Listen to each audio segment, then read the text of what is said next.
সম্মানিত ভিউয়ার্স, আসসালামু আলাইকুম।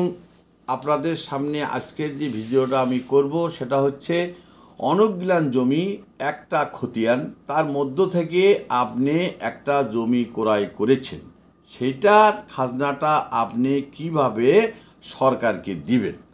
তো এক লোকের যদি একটা খতিয়ানে জমি 30 বিঘা থাকে অথবা 1 একর থাকে, অর্থাৎ 3 বিঘা সমান 1 একর, অথবা 10 বিঘাও থাকতে পারে, অথবা 2 বিঘাও থাকতে পারে, অথবা 1 বিঘাও থাকতে পারে, 20 শতকও থাকতে পারে। আপনি সেখান থেকে যদি 1 শতক জমিও কেনেন, 10 শতাংশ জমিও কেনেন, 1 বিঘাও জমিও কেনেন, কিন্তু খতিয়ান একটা, এই জমিটার খাজনা যখন আপনি দিতে যাবেন তখন কিন্তু অনেকগুলো না আপনাকে খাজনা দিতে হবে। দেখা যাবে যে 20-30 বছরের খাজনা সেই ব্যক্তি দেয় না অদ্য অবধি, তাহলে পরে আপনি যখনই জমিটা খাজনা দিতে যাবেন তহসিল অফিসে, ভূমি অফিসে, তখনই কিন্তু আপনাকে হিসাব নিকাশ করে বলবে যে আপনার খাজনা হয়েছে 23,330 টাকা। আপনি কি করবেন?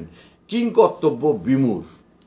আপনি জমি কিনেছেন 2 শতক, জমিটা আপনি যে ব্যক্তির কাছ থেকে ক্রয় করেছেন সেই ব্যক্তির নামে দেখা যাচ্ছে 10 বিঘা জমি আছে, সেটা একটাই খতিয়ান। আপনি আংশিক খাজনাটা কিভাবে দেবেন এটা আপনারা বুঝে নিতে হবে। তখন আপনি করবেন কি, আপনার অত্যন্ত মনোযোগ সহকারে বিষয়টা শুনবেন এবং মনোনিবেশ হবেন। যদি কোনো প্রশ্ন থাকে আপনি আমাকে করতে পারেন, আমি তার সঠিক উত্তর সুন্দরভাবে জবাব দিয়ে দেবো।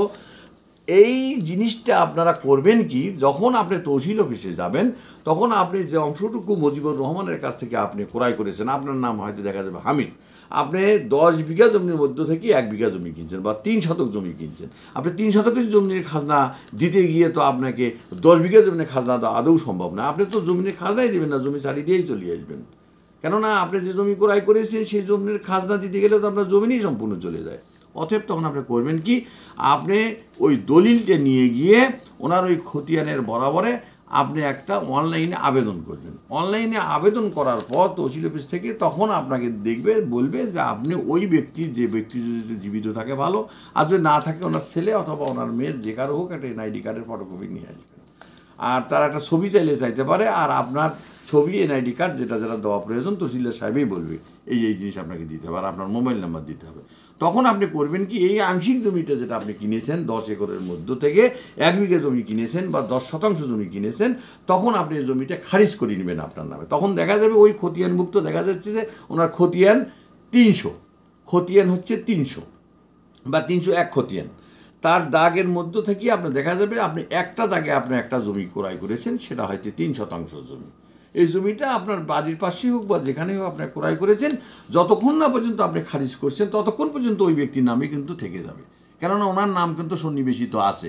ওখান থেকে আলাদা করে কর্তন করার সময় যখনই আপনি খারিজ করবেন তখন কিন্তু আপনার নাম ওখানে সন্নিবেশিত হবে। ওনার ওই যতটুকুই জমি থাকুক না কেন সেখান থেকে 3 শতাংশ মাইনাস হয়ে যাবে। যখনই আপনার জমিটা খাজনা দিতে আপনি যাবেন, খাজনা দিতে গিয়ে আপনার খারিজ করতে হবে। খারিজ করলে পরে দেখা যাবে যে আপনি 3 শতক বা 10 শতক বা 15 শতক আপনি কিনেছেন, 15 শতকেরই শুধু যতটুকু, তখন তো আপনিও বাধ্য, যেহেতু আপনি খাজনা দেবেন, আপনার জমি ক্রয় করছেন, তখন আপনি দেখবেন যে আপনার ওই 3 শতক বা 10 শতক যেটা ক্রয় করেছেন ওই ব্যক্তির ওই মূল যে খতিয়ানের মধ্য থেকে আপনার জমিটা কিনছেন, তখন মূল খতিয়ানের তো জমি ওনার অনেক, ওনার 100 বিঘাও থাকতে পারে, 150 বিঘাও থাকতে পারে, এমন অনেক দেখা গেছে। তখন আপনি করবেন কি, অনেকেই জানে না এটা, আপনারা আবারও কথাটা বলছি, তখন আপনারা খারিজের জন্য প্রেয়ার দিবেন এবং আপনি খারিজ করে নেবেন। নিলে পরে তখন নাম তার কর্তন হয়ে আপনার নাম সন্নিবেশিত হয়ে যাবে, তখন হোল্ডিং নাম্বার বসে যাবে। তখন আপনি শুধু ওই 3 শতক বা 10 শতক যেটা জমি ক্রয় করেছেন সেইটুকুর জমি আপনার খাজনা দিবে।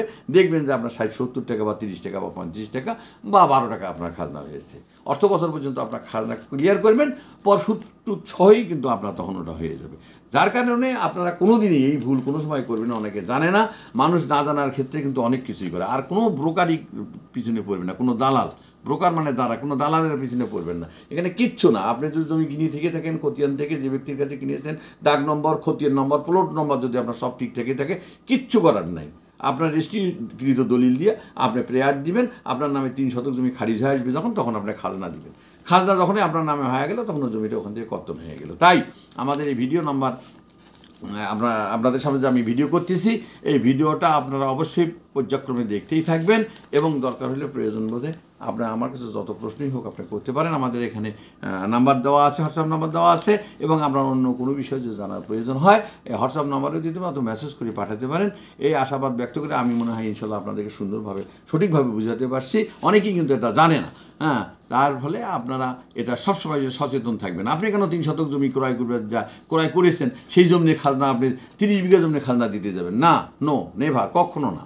আপনি ওই 3 শতকেরই জমি দিবেন খাজনা, কিন্তু আপনি জমিটা যখনই আলাদা হয়ে যাবে, আপনার নামে হয়ে যাবে, তখন আপনি 3 শতক কিনে থাকেন, 10 শতক সেটারই শুধু খাজনা দিবেন, তখন অনলাইনে খাজনা দিয়ে দিবেন। অনলাইনে খাজনা রসিদের মধ্যে কোনো প্রকার তহসিলদার সাহেবের কোনো সিগনেচারের কোনো প্রয়োজন নেই, ওটা আপনার অলরেডি অনলাইনে উঠে গেল।